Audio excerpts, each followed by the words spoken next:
Perfect. Yeah, if you can't send it to me, that's fine. Yeah, I still owe you that first one, but it's on. I'm listening. I need to work out that YouTube thing. I'm sorry. I just seem to be. Yeah.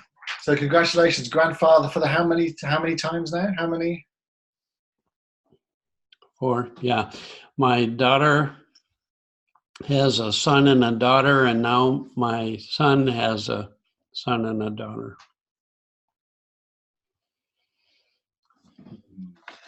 Nice. Oh, wow. And there's the big brother. Wow. That's a beautiful photo, isn't it? That was when he first held her in the hospital.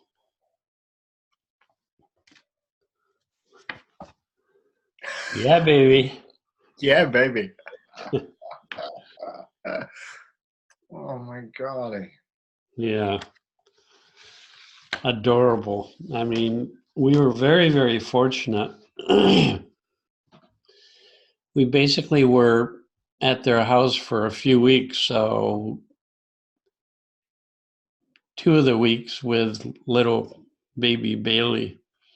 So spent a lot of time helping in any way possible, washing dishes, cleaning, vacuuming, babysitting, hanging out, taking spells with the baby. That was fantastic. Just fantastic. Mm. So we got home Sunday night. Oh, thanks. Cozy's bringing me coffee. Hi, Cozy. Hello. Congratulations. Yeah.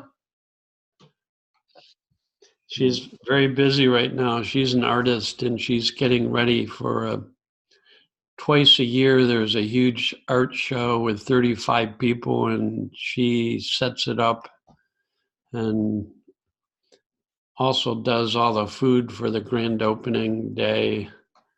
So she's been very busy this week. So, Good. Great. yeah. Mm. Mm.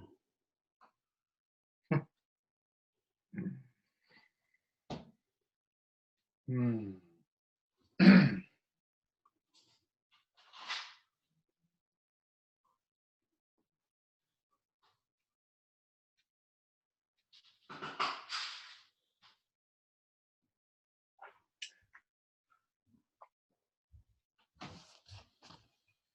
Not quite sure what to say.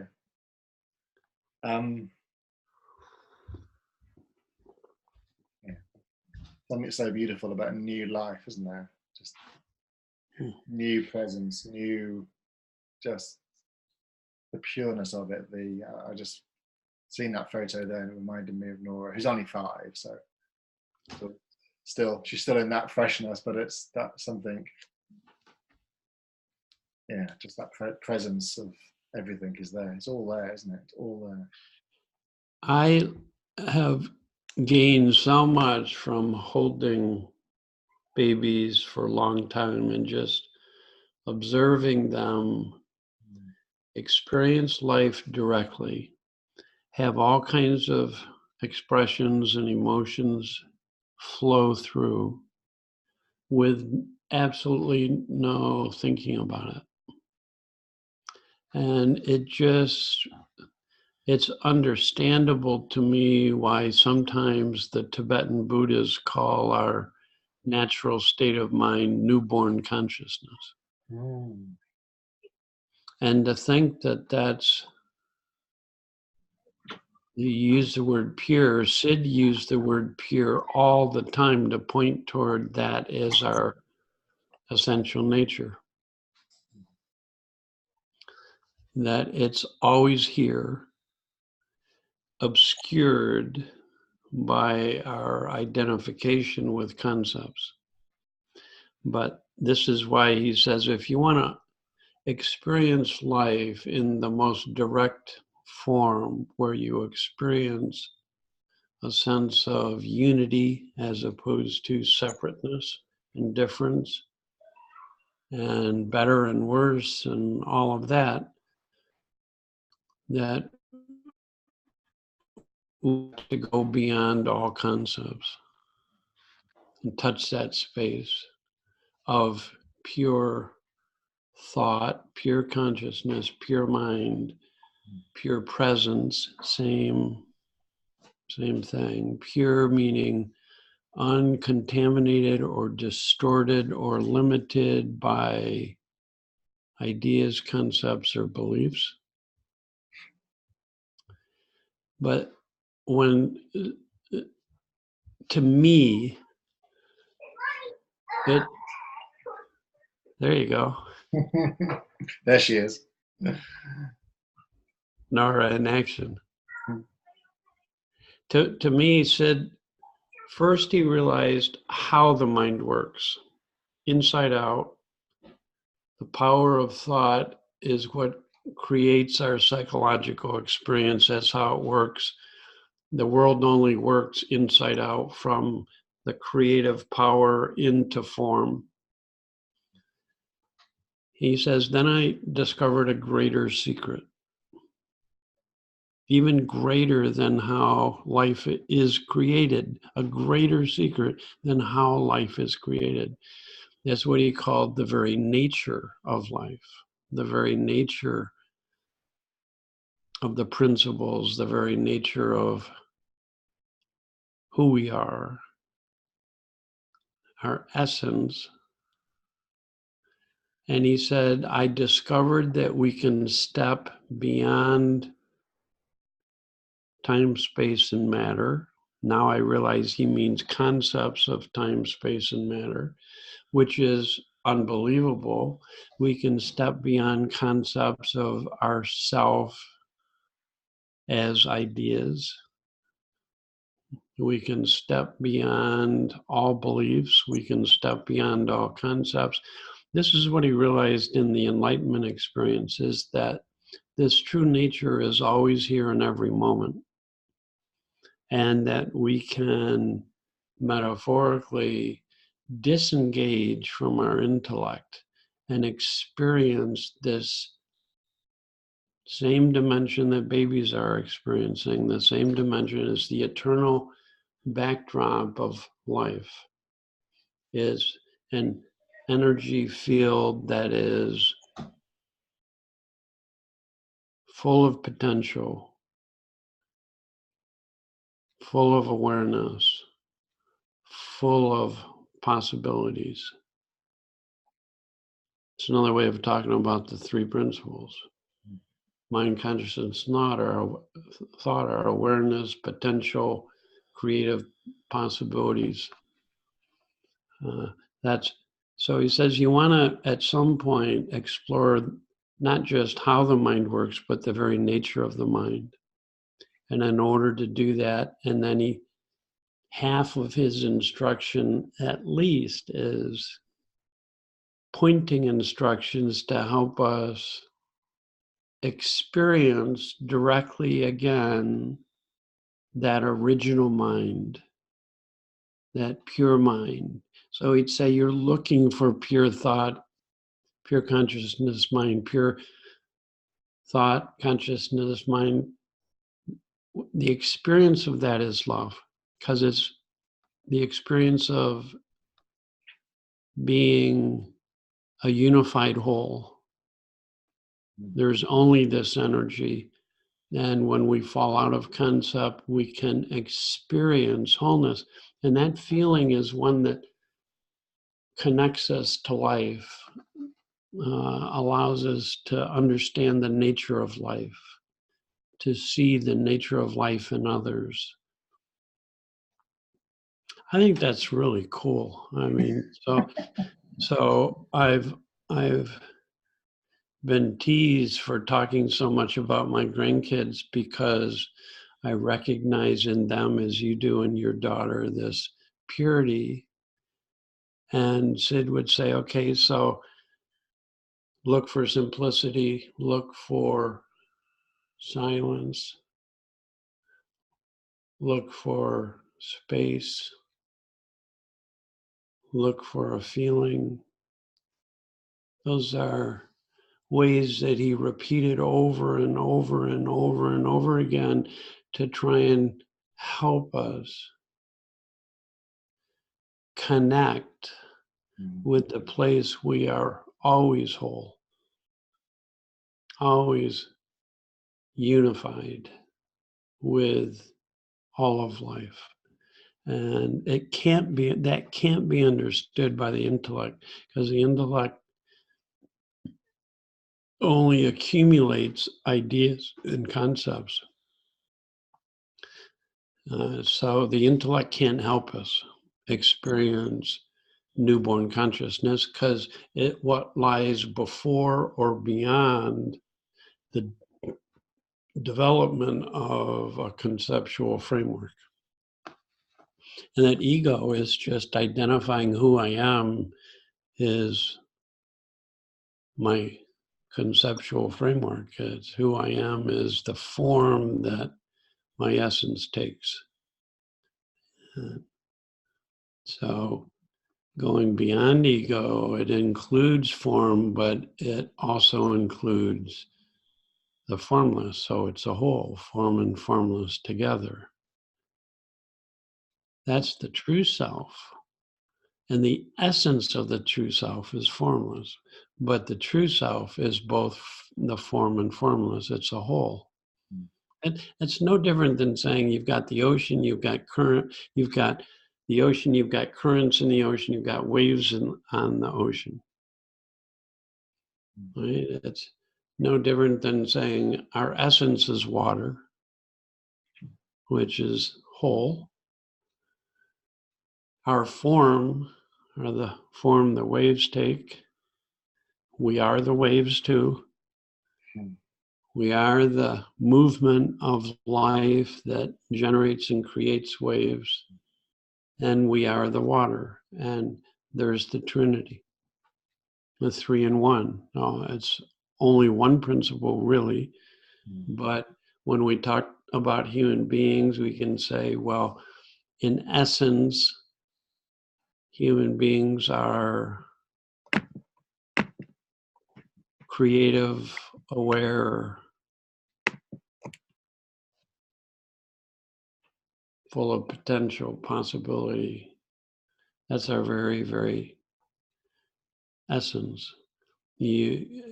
So sometimes Sid called those thought, consciousness, and mind, and they say they're the building blocks of any human being. Without the power of thought, you don't have a human being. Without the potential to be aware, you don't have a human being. Without the intelligence that knows how to create and operate the human being, you don't have a human being. But it's really 3 ways of talking about the same energy. That's all. And he said, but the cool thing is, this, I love this, it says it's very important and helpful for people psychologically to understand that their experience is created from within rather than from without. Very, very, very helpful, because we're psychological beings from the moment we're born until we die. It behooves us to understand how we work. He says, but an even greater secret is the realization of our true nature is singular, is whole, is already unified, is one with all of life. That's transformative on every level to get. Sid says we may never realize that completely, but we can get glimpses. He said, I had 4 seconds. If anybody gets a momentary glimpse, unbelievable what it can do for people.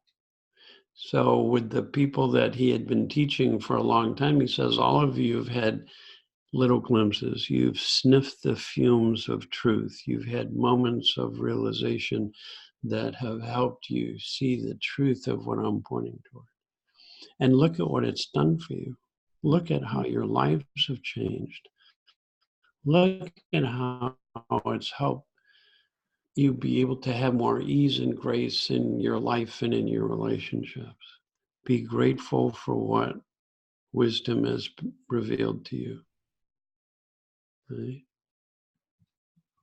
So it's nice understanding that Sid was always trying to get across his realization to people, and he had to. It's all being created from within via thought, and our nature can only be realized when we go beyond form into the formless, and then we can get glimpses of a unity. And the feeling of that unity has to be love because it's whole. It's an unconditional love that embraces everything because it's whole. And when we experience wholeness, the feeling that's always in that experience is one of intimacy, connection, oneness, love. So pure thought is love, pure consciousness is love, pure mind is love. Love is the answer. If we touch that space where we recognize unity, we get insight, inspiration, motivation, aspiration, new thinking, new ideas, creativity, solutions to problems, on and on and on and on. Mm. That's his whole life was dedicated to trying to help people get glimpses of the two things that not only were life transformative for him, but seemed to be fundamentally true for every human being. So it wasn't significant that he had insights, because we all had insights. He had insights into the very nature of life and how it creates our psychological experience that is the only experience we can know from the cradle to the grave. And that was it. It's like using words and metaphors to try and help you either realize where your experience comes from or fall beyond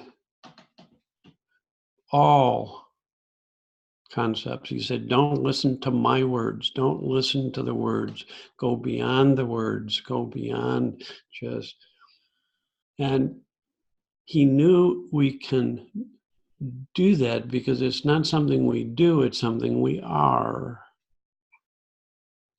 We are already unified whole. Concepts create the illusion that there's a separation.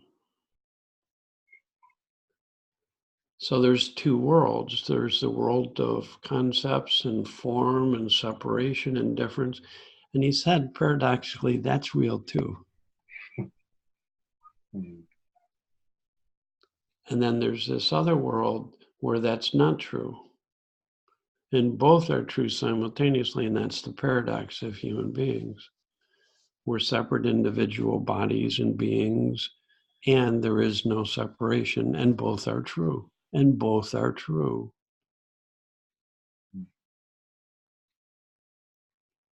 There are some people who are teaching non-duality who are saying the body and form are not true.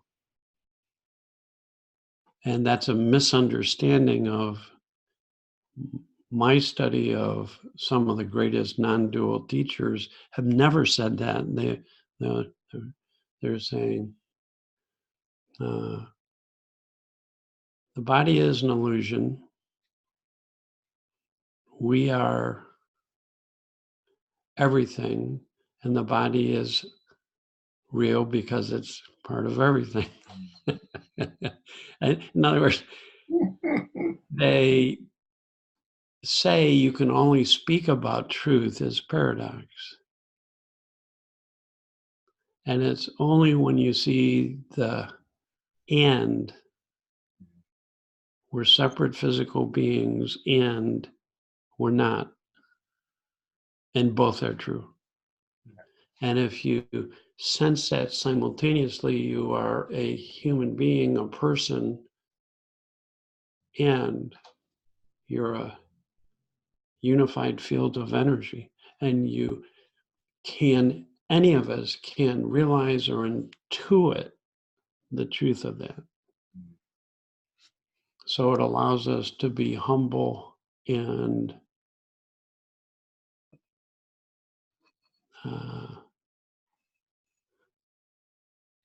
humble and proud at the same time, without it turning into ego, identification, arrogance.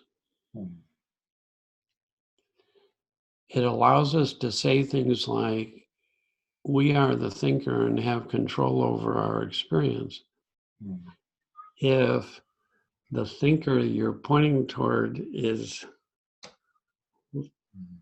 the essence.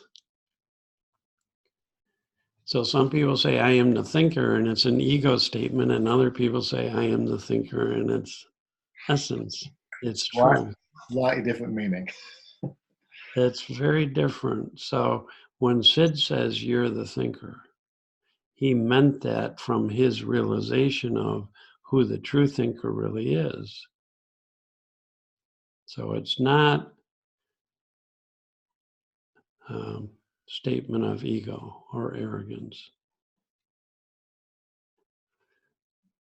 So we can say, in truth, we don't have control over what we think, and in truth, we do.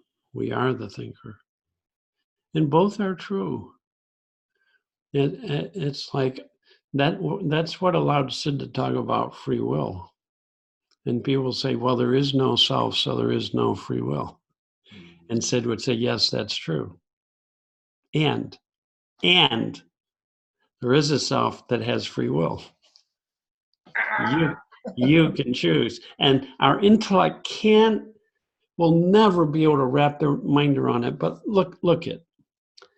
I'm fine with being a separate person from Koizi, so that there's a love that's love and appreciation of differences and physical beings, and I'm fine with that.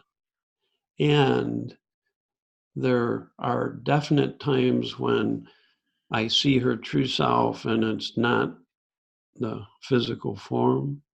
There's times when I experience a unity and connection with her that transcends differences, that informs my life and my relationship. And I'm fine with both of those. It makes life really interesting that both are true simultaneously. And that to experience truth, you can't take only one position. It's always an and. It's an inclusive. So then non-duality includes duality in the same way that our true self is formless, but that includes our form self. So our ego is the illusion that there is only form and there isn't anything else. And the true self is, my essence is formless, and it creates and is my body, my form, my thinking, my concepts. That's me too. So then Sid wrote a beautiful, beautiful chapter in The Missing Link called Beyond Duality. Oh, it's beautiful. I'll read it later. And at one point he says most people think God is formless. And he says, I'm here to tell you is God is both form and formless, basically, and that we have to learn to see in the singular, where it includes both. So our true self is, in essence, formless. That's what lives us, thinks us, breathes us. It's essential, it's our essence. And it includes that formless energy takes form, and the form is still made of that same energy. So, I mean, in quantum physics, they say there's only energy, and in the quantum field, there's this formless field that's full of potential and intelligence. They say that, full of potential and intelligence.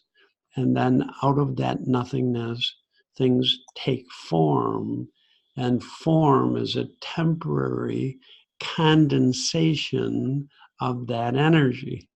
That's how they define subatomic particles. So in truth, every bit of our feeling and experience is God, is just form.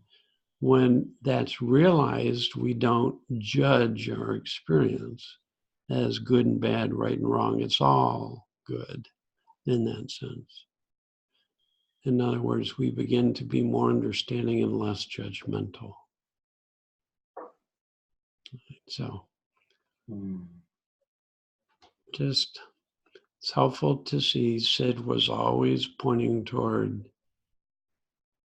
we are created psychologically from metaphorically the inside out, and we can step beyond concept and realize, intuit, glimpse, sense our wholeness.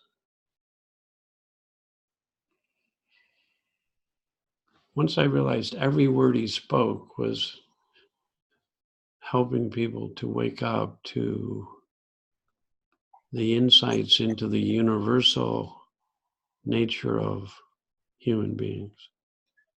That made it a lot simpler. Made it a lot simpler. I can literally go through any talk Sid gave and say, here he's pointing toward how it works, here he's pointing toward the nature, here he's pointing toward how it works, here he's pointing toward the nature. Period. And so sometimes it's really helpful to hear people talk about how it works, or to hear Sid talk about how it works, how thought is the foundation of creating our psychological experience.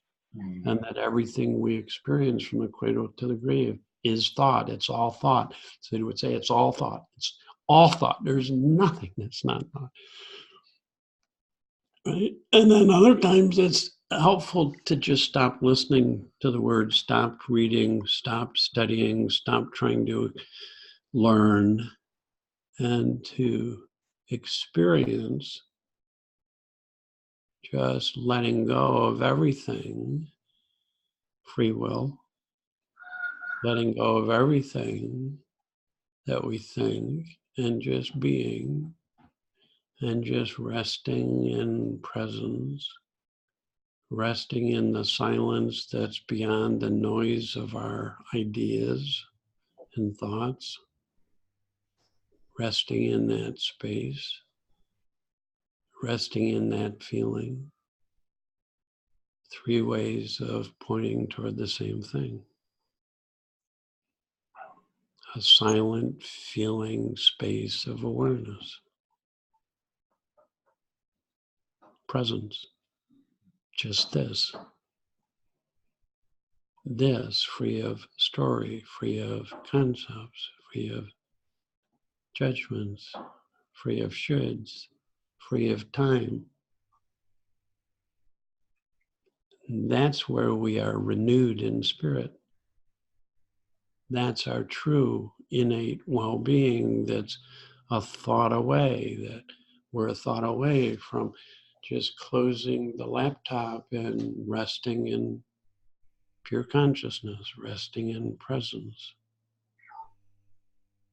not paying attention to a single thought, not listening to a single thought, not influenced by concepts and beliefs, just for moments. We don't want to get greedy. Sid says, I had 4 seconds. Look what happened. Be happy with 1 second rather than, oh, I should all the time be. No. 1 second of realization is life transforming. 4 seconds, I can't even imagine.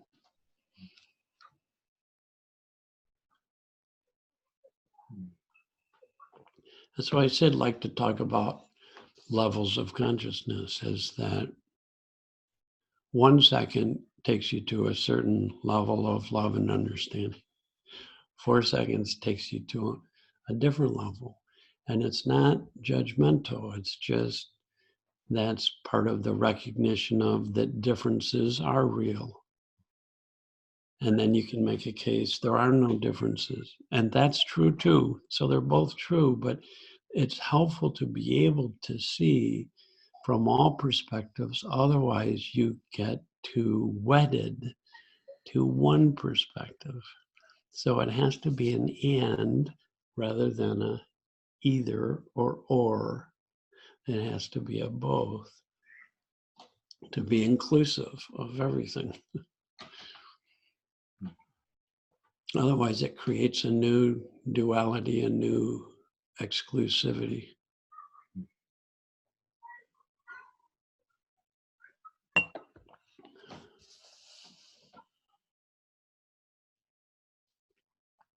I love that distinction.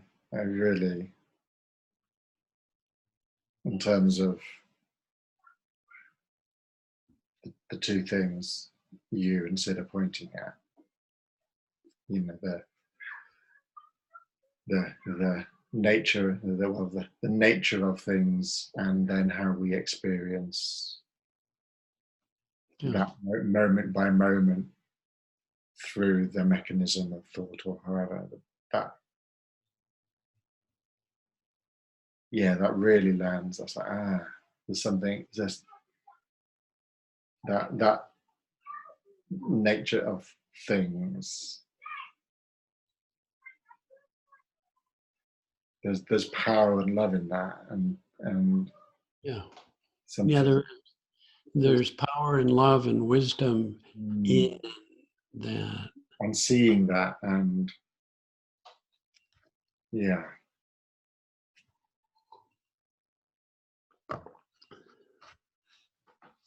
Yeah.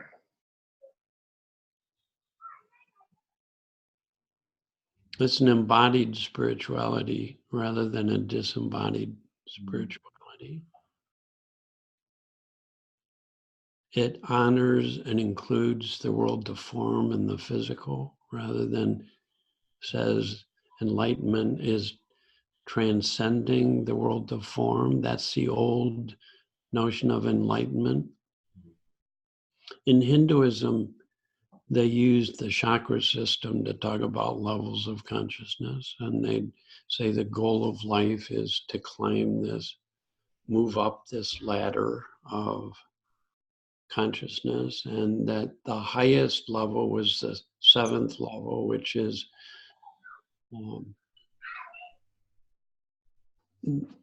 you transcend the world of form and there's only spirit. And more recent teachers have said that's not the final level. That more and more teachers have realized you can experience complete non-duality, but then there's a descent back into the heart center, heart chakra, the 4th chakra. And then the realization of the seventh chakra is brought back into the world of form, to have form become part of the whole sacred field. And it becomes an embodied spirituality where people can be fully human and laugh and cry. And there's the paradox of I'm a physical being experiencing all of life, and I'm not.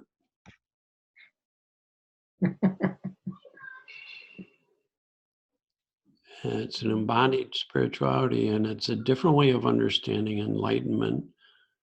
And it was powerful for me to be around somebody like Sid Banks, who was so embodied, who got angry and had all kinds of emotions and was very human, very, very, very human. I assumed he would be transcendent, just this eternal smile on his face. Internal Zen master. And he was more like my granddaughter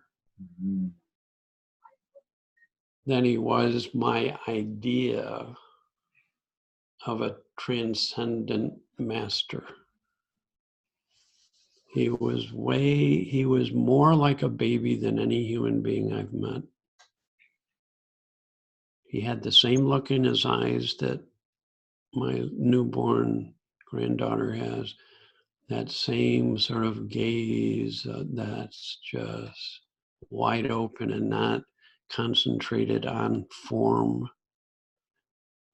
and the same capacity to just be so open as a vehicle to every feeling and emotion. Freedom to be oneself, perfect as we are in our imperfection.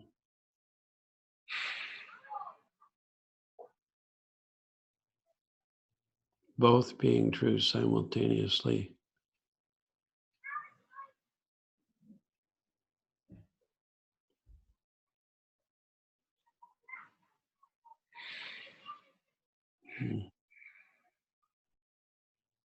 I mean, that's just been my personal interest and study, is what different people have said about enlightenment. And I am not enlightened. I can't even say if someone was or wasn't enlightened. I would think you'd have to be enlightened to do that. I know, though, that there are levels of understanding. I know some people exhibit more love and understanding and compassion than others. And you can say in the world of form that there are levels, even though they can be transcended in moments of experience, but those are moments of experience. Enlightenment is not an experience. But to me, it makes a difference of what we think an enlightened being is. Is it someone who transcends the world and is not of the world? Or is it someone who is of the world but not in it? And both are true.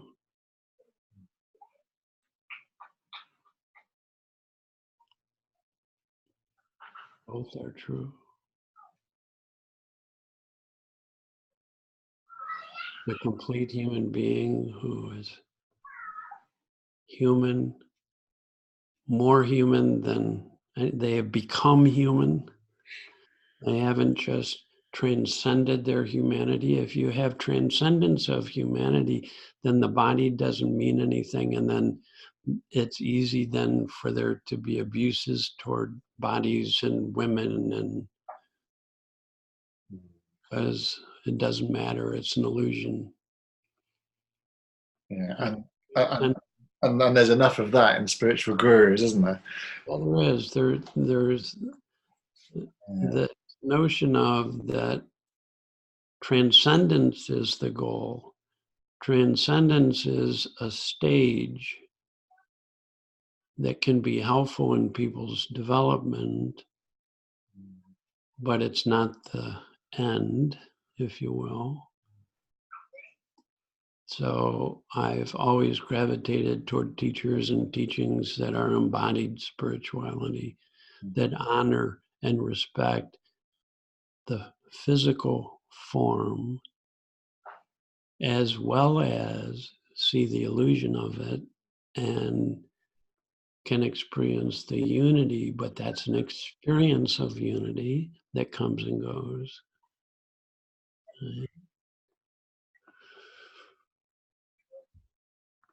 So it's a realization of the wholeness of life that includes form and formless, and simultaneously experiences the unity of those two. That's just, I like that vision of what it means to be human, free to be human in our divinity.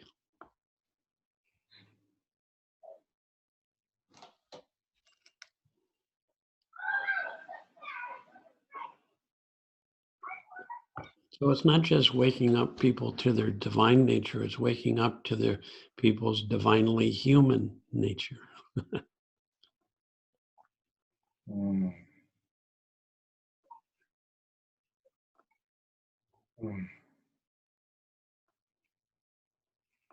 So this is why Sid could say, listen for a feeling. And some people say, well, a feeling is an illusion. It's just the byproduct of thinking. And they create a new duality, right? That my experience is when I step beyond concepts, there's always a feeling sense of connection, or a feeling sense of the always existing unity of life. And that feeling is an indication that we're experiencing the more than just the physical. Without that, you don't have love. And Sid says that it's in the feeling of unity that this deeper intelligence reveals its secrets to us. So without talking about the feeling of unity, it leaves out love and wisdom.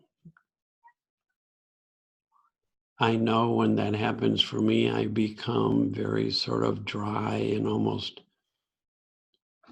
precise. I'm a detached observer of life and experience, and it's not an embodied feeling observation of life. Feeling awareness.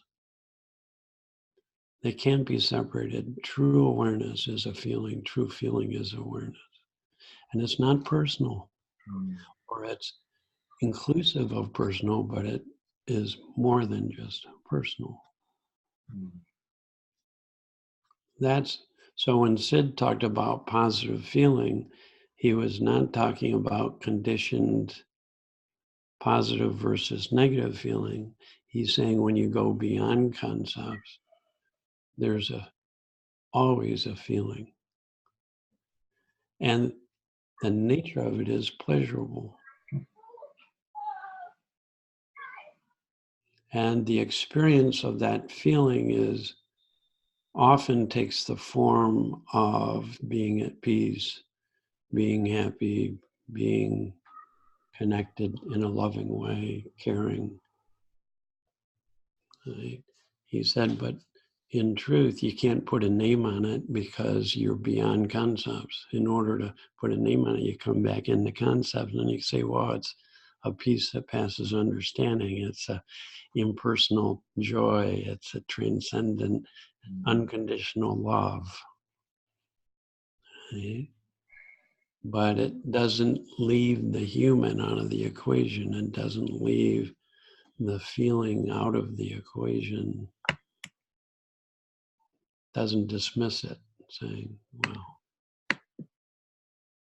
So Sid emphasized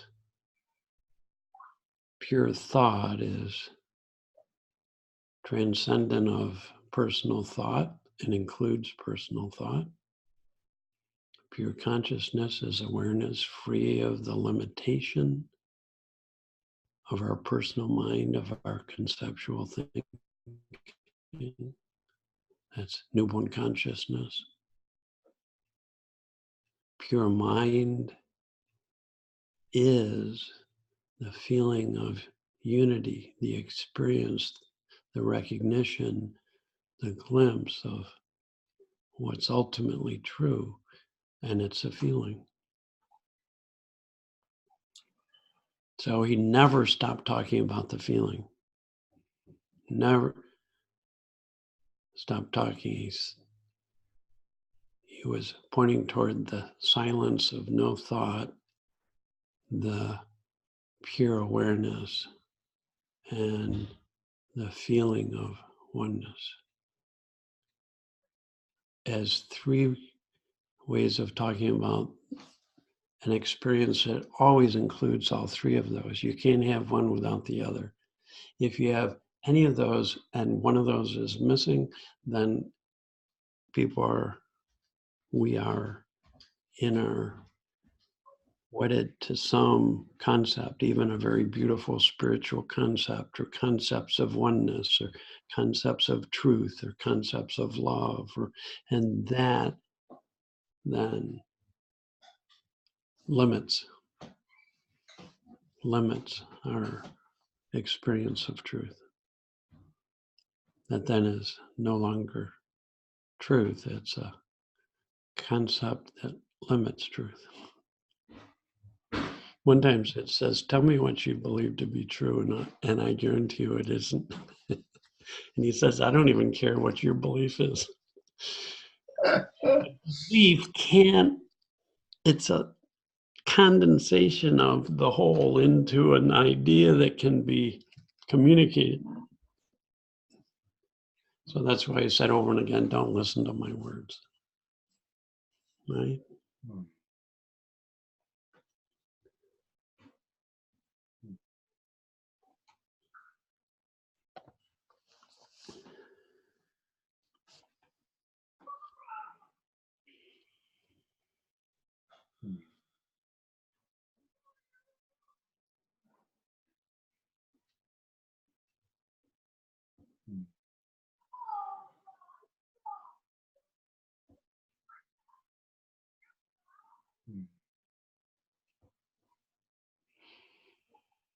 It's helped me to be very understanding that some people will teach according to where they've had their insights.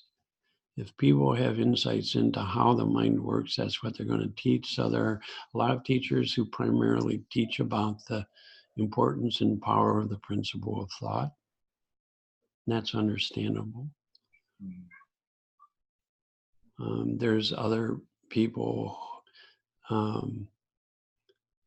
whose most transformative insights have been in falling beyond concept and beginning to get a glimpse into the nature of life.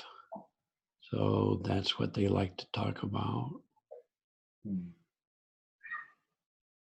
Sid was very clear though, and at one point he said, listen, there's three principles. Any one of them can be a doorway for people into the divine, into our true nature. Don't ever say one is better than the other. We, as individual people, may be drawn toward the doorway in a sense that has been most helpful, and then we teach what we know, but we want to be open and honor all teachers who find ways of pointing toward. Some people point primarily toward wisdom. Some people point primarily toward pure consciousness. Some people point primarily toward thought. Some people keep. Sid was masterful at orchestrating move, being fluid and conversant in all three, so he would continually shift between the three. And so that when you listen, your head couldn't sort of grab on to one, and the intellect would tend to then fall away, because the intellect is geared toward linearity, and he wasn't linear in his teaching, and he himself was speaking from a level or a feeling that would tend to, like a tuning fork, draw people into a deeper experience of life just through his presence. That's why other people could say his exact words and not have that impact. Right? That's why talking about levels can be helpful. Sid also talked about levels because it helped people have compassion. He often would see someone suffering and he's saying they're doing the best they can given their level of understanding. Right? And then other times when he's talking about the nature of life, he wouldn't talk about levels. He's talking about how we work psychologically, then he would talk about levels and emphasize levels, because it led to psychologically being much more compassionate and understanding of people are suffering because they haven't realized how it works and the nature of it. Otherwise, they would be living differently. They would be more loving. It helps us have compassion for ourselves. It helps us keep us humble so that we don't think we've arrived. It says there's infinite number of levels. There's no end. No one can say, I've arrived. There's deeper to realize and more secrets to be revealed by wisdom. There's no end to those secrets. Right? So that keeps us humble. So he was masterful at dancing between form and formless and honoring both. And then talking in a way that drew us into the experience of seeing the unity between the two, but then still bringing it down to earth, making it embodied, not letting people get disembodied with their philosophy, right? Making the error of going too far toward the physical or too far toward the spiritual, so that it's a unified dance. He says you get really good at going in and out of those two worlds, and they inform each other. Oh God, I love that. So it's interesting how today has gone, Brendan. It turned out to be a summary of my understanding of his teaching and the unique way or the beautiful way in which he blended honoring both form and formless, and honoring transcendence and honoring immanence and embodiedness, and refused to separate the two worlds. It's a both. It can only be spoken about through paradox. Thank you. Uh, As always, just what I needed without me knowing it.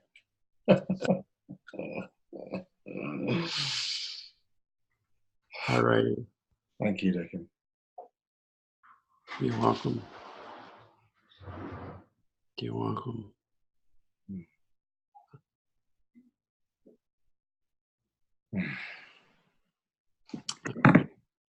Next.